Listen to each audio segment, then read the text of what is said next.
Yes. It's good when it's working. Yeah, it is. Ron, you're live. Okay. If it's Friday, it is the CEO series. Good morning and welcome. Good morning, good evening, depending upon what part of the world you're in. We sincerely apologize for starting a little late. We had some technical difficulties, and if you do this for a living, you know that this happens from time to time. So we're honored to have as our guest today Dr. Frank Barnes, who's the president of the National Optometric Association and has a thriving practice in Montclair, New Jersey. And we're going to talk to him about his career journey of becoming an optometric physician. So walk us through your journey from starting high school, college, decided to become an optometrist. We talked about the numbers and how that propelled you to where you are today. Okay. I grew up in Manhattan, and in high school, I chose the College of the Holy Cross in Worcester, Massachusetts. I became a chemistry major, and I was chemistry pre-med. And during my senior year, I decided I didn't want to go to medical school. I wanted to go to do something else. So I went to go look into chemical engineering. From taking the GREs, an optometrist happened to call me in school while I was in college and said she thinks I would like the career of optometry. So she said, I'll send you brochures and information on it. She did. It sounded great to me. She walked me through the process. I applied to the local school in Boston, New England College of Optometry. They gave me a full scholarship. And I was heading there. When I got to that school, the students there were saying how good the State University of New York College of Optometry was, New York, where I was from. So I decided to apply there and in another school in Pennsylvania. This is February of my senior year, so it would be a late application. So I did apply. I got into the New York school. The Pennsylvania school was full, and a wonderful gentleman named Robert Horn told me, apply next year, but they were full. But I went to the New York school. I had a couple of prerequisites I didn't have solved because I wasn't considering optometry at the time. So I had to take a few courses, general psychology, abdominal psychology, and statistics before I could enter into optometry school. So I did. Well, I went to the school in New York. It was on 23rd and Park. Yeah. And then 24th and Park. And then we, at the time in my class, there was, we had a summer program, and there was about 4 other people that looked like me in the class. By the time the end of Christmas, it was just me. And I felt that a lot of people were looking at me, thinking, like, wondering how long I was going to last. Yeah. And I said, well, I paid my tuition, so I'm graduating. So I graduated the only African American in my class. But I graduated in 1982 from Holy Cross and went to the optometry school in 1983 after my freshman year. The school back then, they used to have funding from federal and state funds to recruit minorities. And so they used those. They had a minority recruiter, and they had, money that they would finance programs to recruit minorities. They don't have that anymore.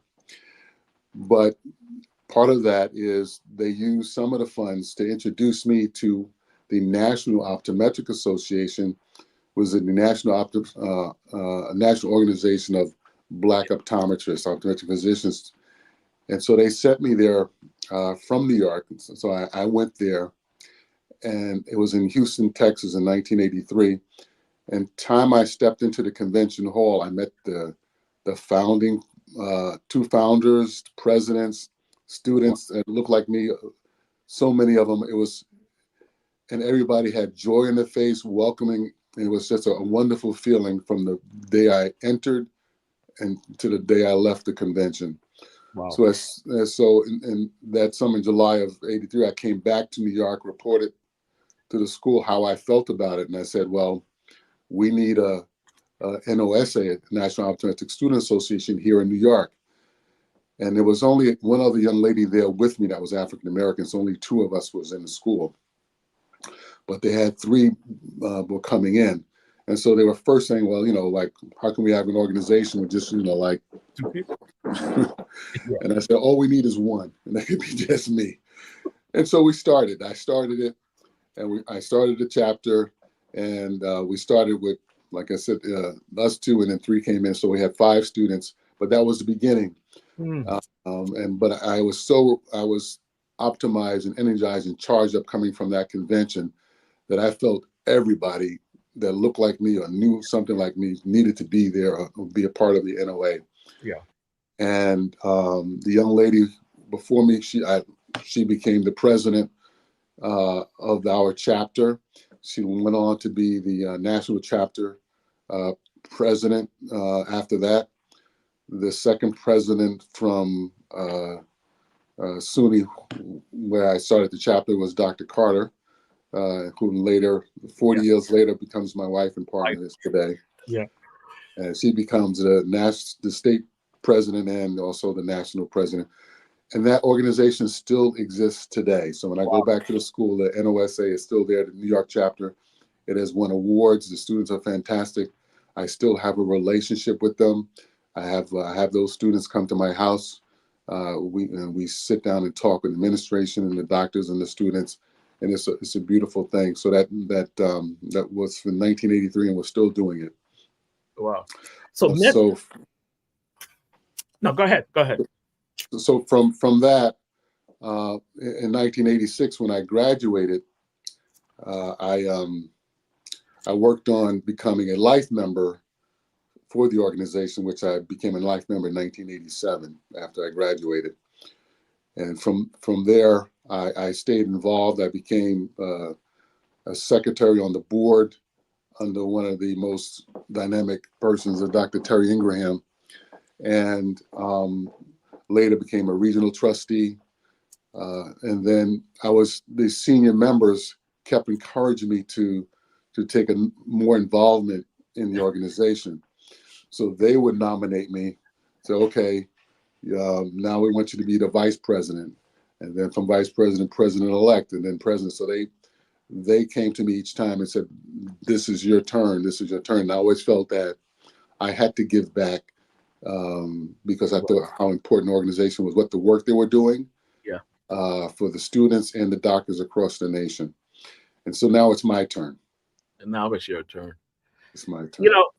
As you walk through that story, there was a lot of mentors that was there that was guiding you. And then you talked about how you were having those students come over to your house and you're interacting with them. So is that your way of giving back to what the association has done for you? Indeed. Yes. And one of the mentors, I would say, for me, was one of the past presidents, is a Dr. James Washington. He was on East Orange, New Jersey. I know Dr. Washington, yeah. Yeah, so we met through the NOA, and he became, my mentor. He come to my graduation, came to my wedding.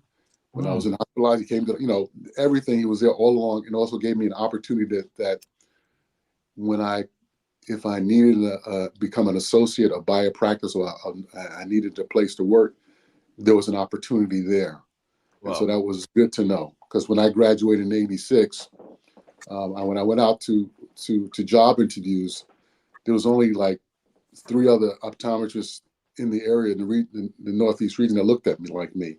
One was Dr. Washington, another one, Dr. Cave in Brooklyn, who was, I think, dying from cancer. And we had another one, Ole, in New York, near Buffalo. That was it. The representation that were out, senior doctors that looked like me. So when I went out to job interviews, some of the greetings I got was, I'm not sure how my patient's going to feel with you touching them. Oh, and wow. So there wasn't a big welcome when I was out. So I worked at a lot of different places because I couldn't find a home. Okay. And so Dr. Washington, my mentor, gave me an alternate, an option to say, well, you do have a home. The NOA has a place for you. And he was there. So that's what I'm doing now. Wow. Reciprocate that. You almost threw me for a loop and said, we don't want to know, patients may not feel okay with touching me. But that's another story that we'll talk through. So all of these milestones you've had, and there's somebody that's been guiding that. Do you think that's important for people that have come through challenges to give back? The importance of mentorship? Extremely important. We all need that support. We need mentors. We need sponsors. We need people that can help guide us so that we make the right decisions Mhm. and make and show us that the end game. Yeah. So they say, well, okay, I'm here. This is where you can be and how to get there. And so they can, so that's extremely important because in my field now, if who's going to replace me, who's going to be my associate, who's going to be the servant for the community once I'm gone. I'm not going to be here forever. So who's going to do that? So if I don't nurture somebody and have them do what I'm doing, who's going to be Yeah. the doctor for my children, my mother, my family members, my cousins, my community? Does it end there? We can't let it end there. We have to mentor others so that it continues. You're an excellent example of someone who stuck in there, because when you talked about getting to SUNY, and there was one other young lady that looked like you, and then she was left, and then I'm kind of all alone. Perseverance. What kept you on track? And you were looking at the landscape, small minority of people in the profession. How did you stay focused? Well, I'll tell you, it goes back to actually when I was at Holy Cross in my freshman year. I didn't feel very welcomed at the undergrad, and I wanted to transfer. I wanted to go to HBCU Morgan. Okay. And so I went to my minority advisor,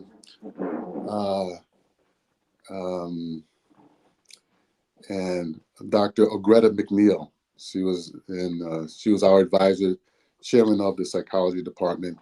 So I went to her and said, they don't want me here. I was the only Black person in chemistry, and I said, I didn't feel welcome. They don't want me here. It's too hard.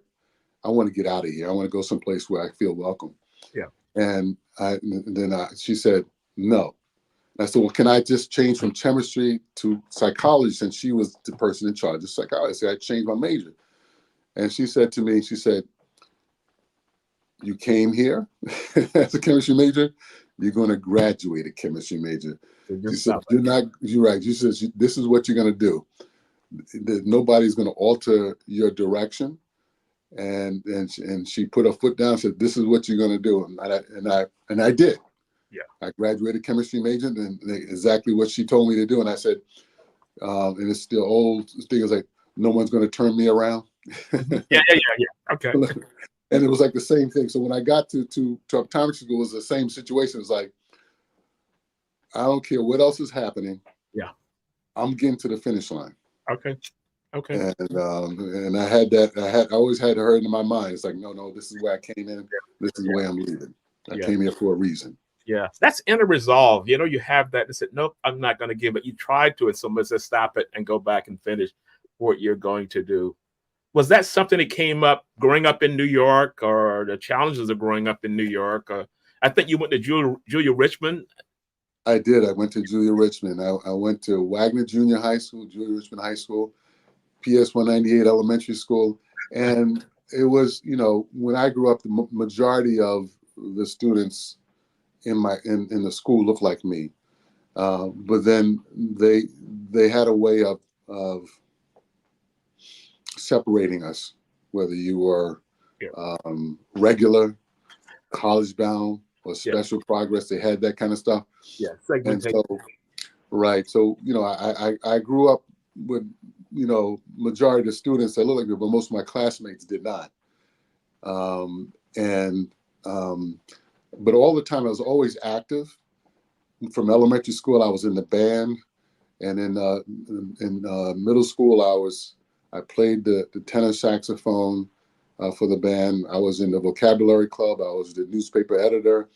I was on the basketball team. I was always active on something.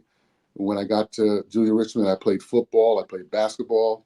I was student government, peer advisor. Wow. So I was always doing things. So when people, so a lot of things that I do now, I do a lot of things for my community, and I'm in a lot of organizations They say, well, why you do so much, why don't you cut back? I said, I've been doing this for a long time. Yeah. Yeah. It's what I do. It's when I'm not doing it, I'm more concerned. Mm-hmm. I said, I'm not the type of person that can sit back. I want to be involved. I want to contribute. And so that's just my personality. Okay. So that kind of drove that, going forward. So as you give this advice to students, do you come across students sometime that may have been the way that you were, and that instructor kind of just said, stop it, and said, this is the deal? And are you taking that same model as you mentor the next generation of optometric students that look like us? Yes. Me and my wife, Dr. Tanya Carter, we go back to the school and we talk to them. We go through clinics with them and we sit down and talk to them, and we talk about ourselves so that they can see us and see what we're doing. Yeah. We tell them, this, the same type of thing is like, you're here for a reason. And we want to come out. Want you to come out on top. Mm-hmm. And not just come out, but come out on top. And we have great examples of that. One of my students, Stephen Murray, my mentee, he's outstanding.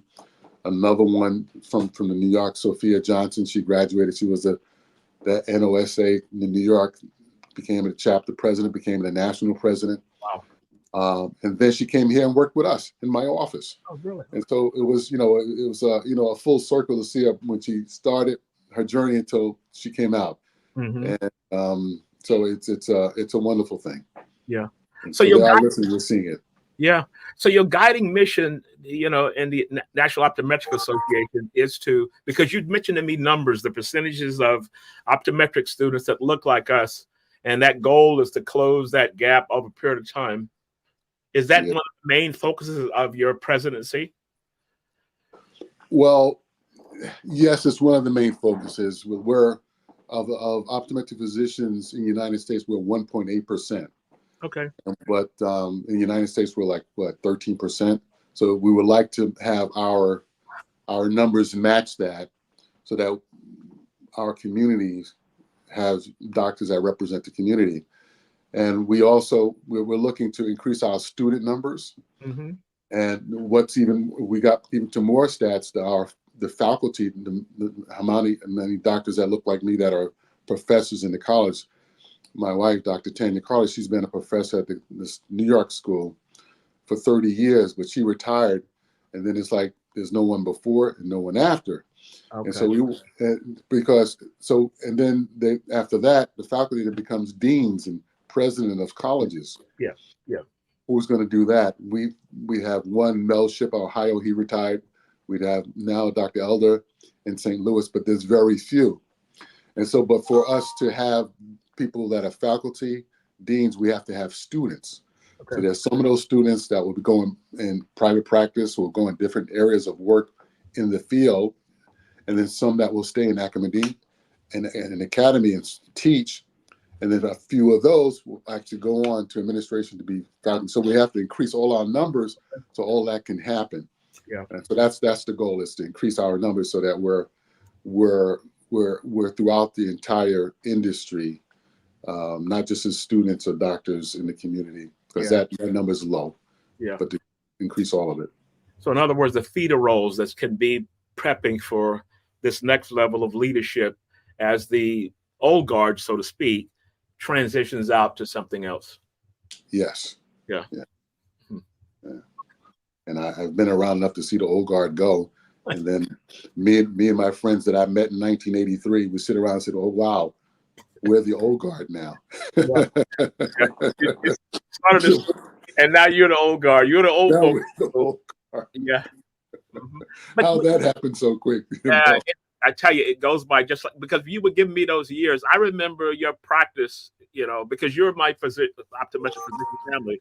And I remember, when you were in the smaller office, and now you've basically taken over the block because you've redesigned your office. And for the people that's listening in, that was a video we were going to show, and we'll try to get to it before we close out.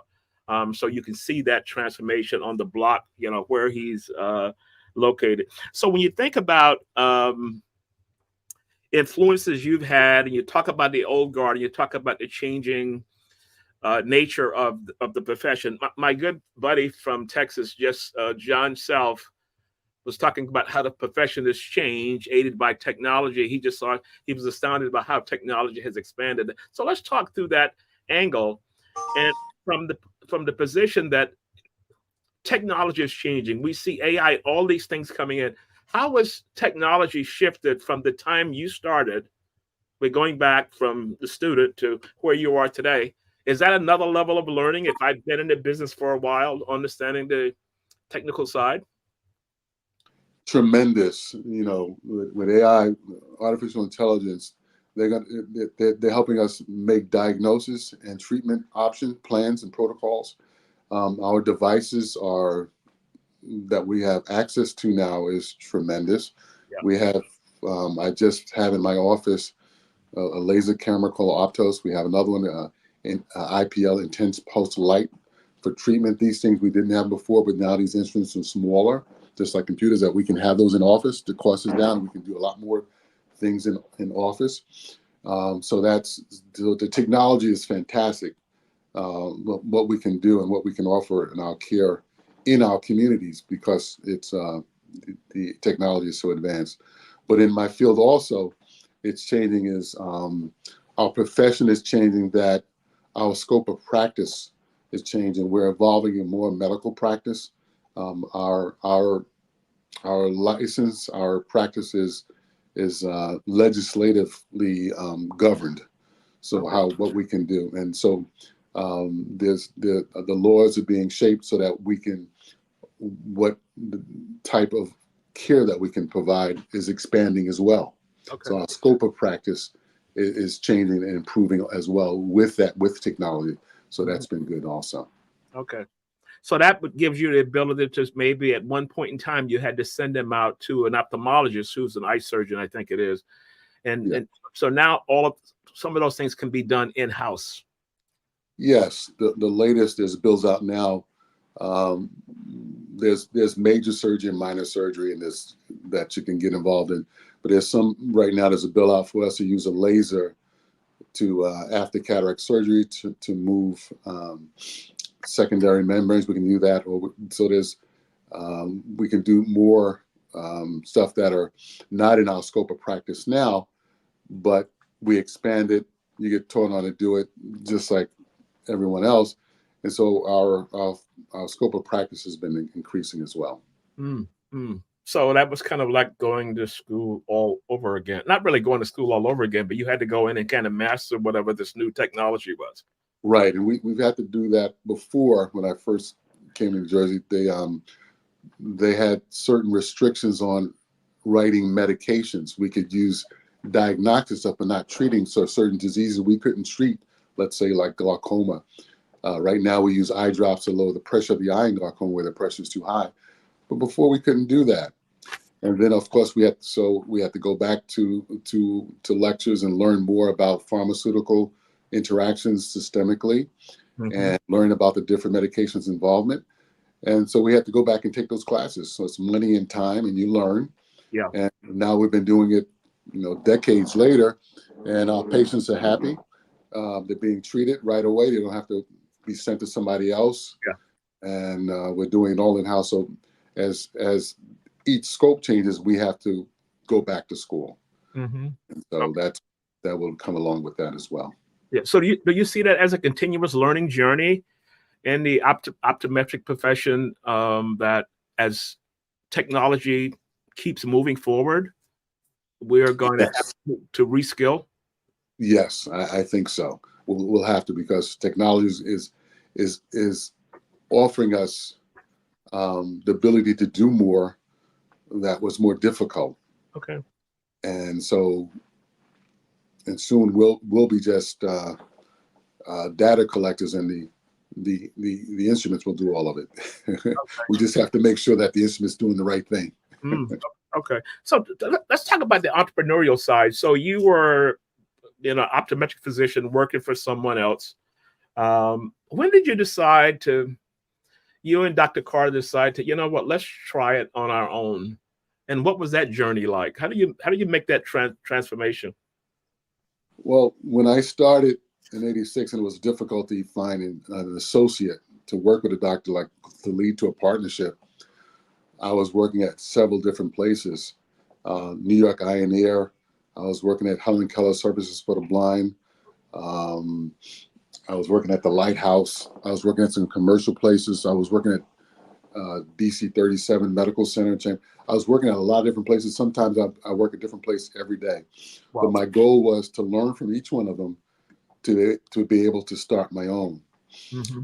And I was able to rent a spot once and start on my own. But it was of course, it was in Manhattan, and I had a place on 36th Street in Park. But then, while my wife, Dr. Carter, was doing a residency, we went to Dr. Washington House, my mentor, and you meet other doctors and other opticians and other people, and you conversate. And so we would conversate and say, well, this is what we're doing. And on the weekend, she would like to make some money during the residency. And then a spot opened up in New Jersey from that conversation. So we started working in New Jersey on Saturdays. Okay. And then from doing that, working on Saturdays, after a while, we started adding more time and more days to that location in Bergen County in Little Ferry. Yeah. Oh, Little Ferry. Okay. It was in Little Ferry. And there we began to grow. Then, since I was working at so many different places of floating, that I didn't have a big commitment to anyone, I liked the owner of the place there. His name was Morris Chef in Little Ferry. And I started working more, putting my time in there more and more. I just got to add a little bit more and building the practice there. Turned it into a full-time practice versus just a Saturday only thing. Okay. But as we were there, most of our patients were immigrants, European immigrants. So not most of them didn't look like us. So we also wanted to work in a community that reflected us too. Yeah.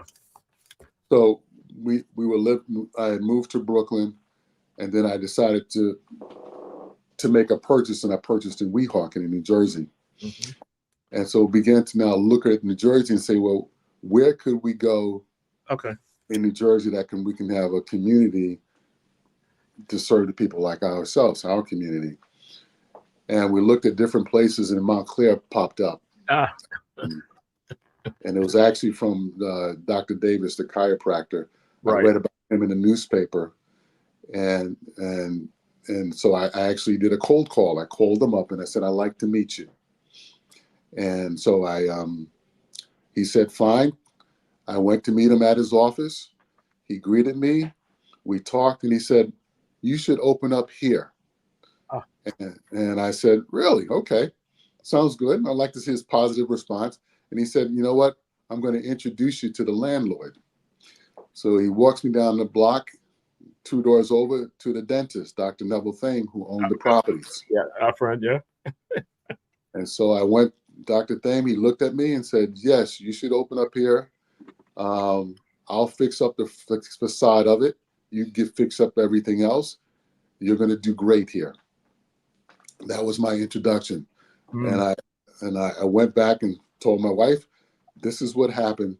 This is what I'm going to try to do. And so I opened up cold. It was a place called the Clay Cellar. So we renovated it. And that was 317 A.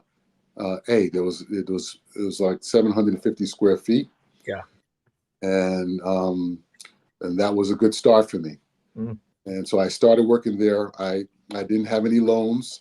I'm a pretty good saver, so I opened the place, the construction and board equipment, everything with my savings. And I was still working other places. And then I gradually, and also in Little Ferry too, but I start cutting back time from other places and start putting some time in Montclair. Yeah. And it took a little while, since it was, cold, to get it up and running. But what was great about the neighborhood was there was other doctors that looked like me. There was African Americans, Caribbeans there. There was a Dr. Saunders there. Yeah. Dr. Davis there. There was Dr. Thame there. Dr. Turner, podiatrist, who was still there. So people were used to healthcare there. So when I came in, at least I was in a location where people were expecting healthcare. So from those, they started coming in to see me too. And I was welcome by, the community, which was good. Wow. And that was in 1991. And so it worked out. Yeah, I think I started coming to you somewheres around that time. And the reason I started coming to you was because of Dr. Neville Thane, who was a friend of mine, who was the dentist there. And kind of, he's always called you Gentleman Frank was his response to you, and doing that. So, John Self, who's a frequent listener, mentioned the DEI, the importance of diversity, the importance of people that looking like you, serving people that look like us. And there's a lot of chatter today. Without going into the deep end of that, one of the things you've been talking about is the people that look like you. When you got to school, that didn't look like you. You wanted to quit. Someone says, no, you're not going to quit. What is your thoughts on the importance of having people, serving people that look like them? Well, going back to that, the DEI. So right now, as an NOA, we have a meeting of all the DEI offices for the different optometry school. Okay. So they have the diversity, equity, inclusion, and belonging. They'll have offices for that, and it's extremely important. I'll give an example. At the school in New York, they have the students. They do externship. They first work at the main campus. They get their didactic, their learning, then their clinical stuff, and then they go to outside clinics in different areas, the Bronx, Brooklyn, Queens, whatever, or throughout Manhattan. They learn in other community settings to see other patients. So they do that. And one young lady, she's African American, they sent her to an area in Brooklyn that when she got there, the community, a woman took a picture of her and of her car. And why are you here? She's coming there to serve them, to help them with their vision and eye care. But that was the greeting that she got. Yeah. And so she called Dr. Carter and said, this is what happened. And, she doesn't want to be, they don't want her there, and she doesn't want to be there with that kind of response. Yeah. And so, but we were able to get on the phone and speak to the DEI officer, called Dr. Joy Harewood there, because there's somebody identified that you can relate to, that can speak to you and understand the issues.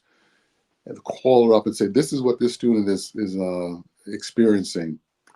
She doesn't need to return there tomorrow. She needs to be out of there today.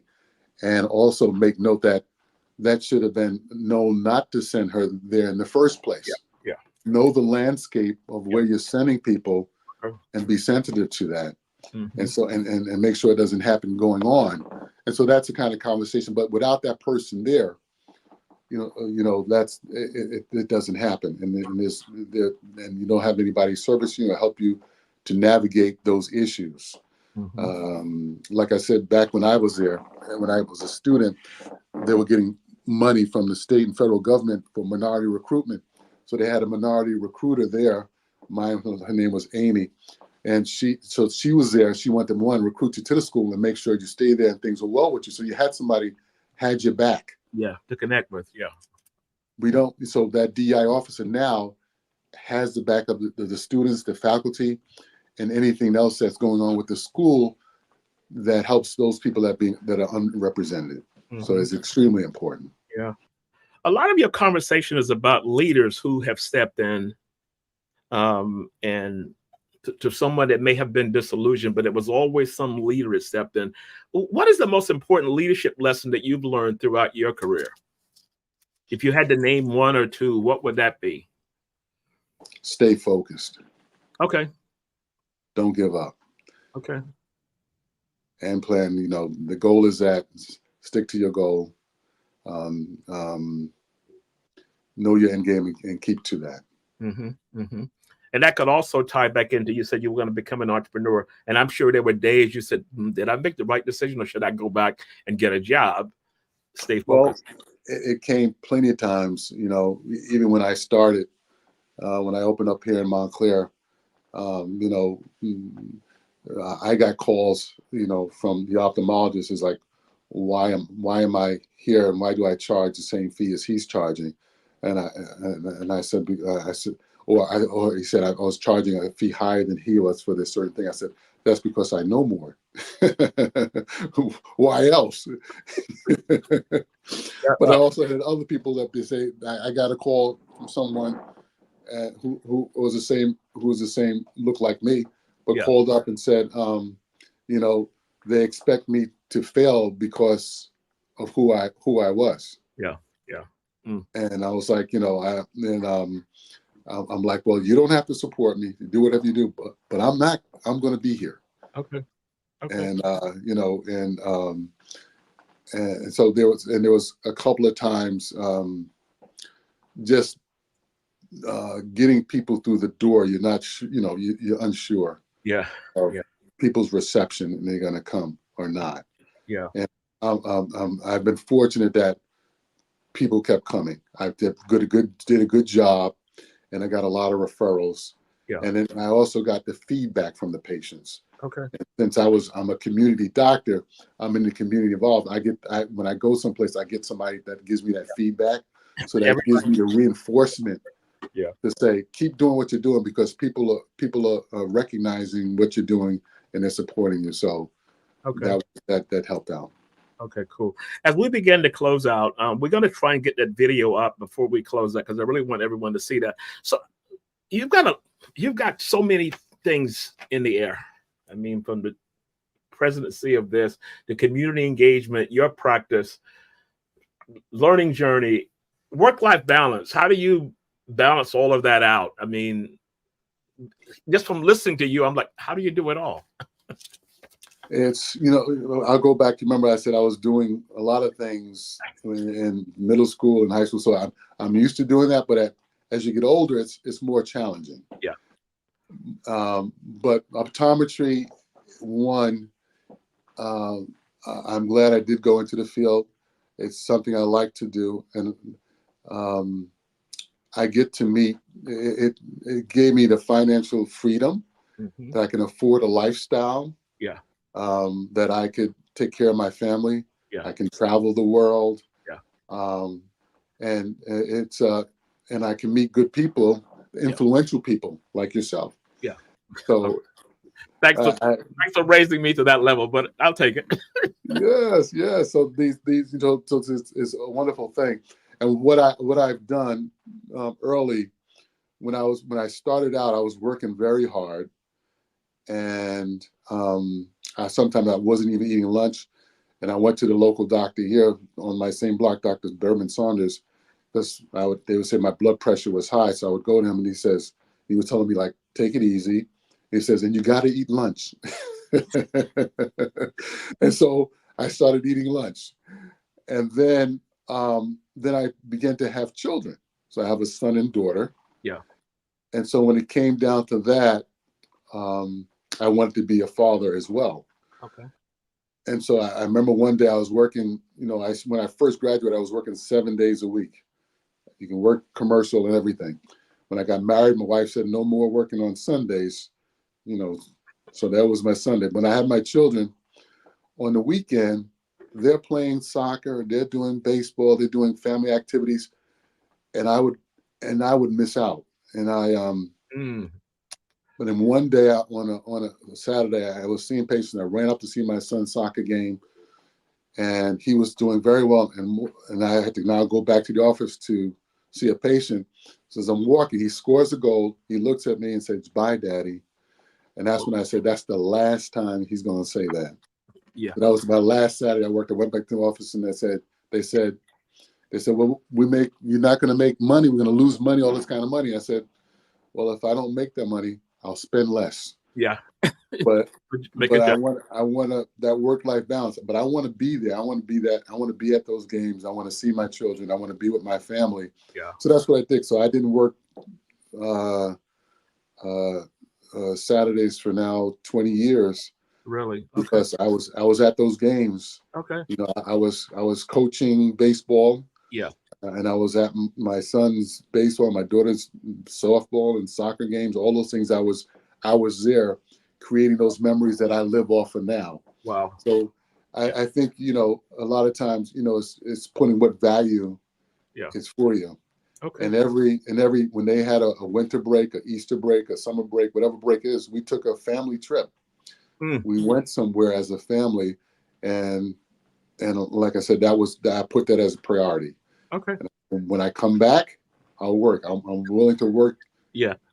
as much as I can, Yeah. but I'm going to spend the time with my family. Okay, that's so cool. So you know what? Thank you so much for being a guest. We're gonna a day is gonna try and show that video because I really want to show that. One of the goals of the show is to bring people like yourself to talk about the journey because lots of times people see success and they focus just on this, but in talking through what you've gone through, you almost quit, you almost made these changes, and there was the guardrails there, which kind of gave you an imprint of how you're living your life today. So thank you so much for that. Any closing thoughts before we try and put the video up? Well, closing thought is, um, by having me on here, by speaking with you, it's a reinforcement that I'm being recognized from what I'm doing. Okay. And so that's a lot of times we're just doing what we're doing, Mm-hmm. and it is what it is. But it tells me that if I can sit down here and be with you, and someone is interested or recognize my journey, my story, that it's worthy enough, Yeah. Impact someone else. Yeah. and it's impactful that I'm doing something okay. Okay. And so so I really enjoy being here, being here with you and spending the time to talk. And I'm glad to have someone's interested in what I have to say on my journey. Okay, cool. Very interesting. Thank you so much. We're going to show that video now, and I'll be talking to you before I leave the country. Okay, great. Thank you. Okay, Appreciate cool. it. So let's try that. I first opened up here in this community in 1991 and said this is where I would like to have a practice and a family, and opened cold in a 750 square foot place here in Montclair. I was able to grow that practice. I was able to buy the building next door, and that was 1,500 square feet. And we continued to do that until 2020, when we were able to move here, and we went from 1,500 square feet to 6,000 square feet. Premier has made a difference for my business. Our patient influx of VSP has increased. We're offering more to our patients. The patients get more benefits from us, so we get better reimbursement. It's a win-win for both the patient and our businesses. My relationship with my VSP consultants have impacted my practice, that they were able to look at my business metrics and say, we see you have something special. This is how we can support you. This is what you need to do. And so that gave some relief to say, well, I have a backup, and I have some business advisors, because I'm an optometrist and I don't really know business as well as they do. And so I know I can always call upon them for that part, those answers that I need. At the end of the day, what makes me the proudest is that when I walk to work and when I leave, I walk out the door and I see what I've achieved over the 32 years I've been here in Montclair. That's been the biggest reward for me, when I say, well, okay, this is where I started, and this is where I am now, and this is what I'm doing, and this is the big key for me.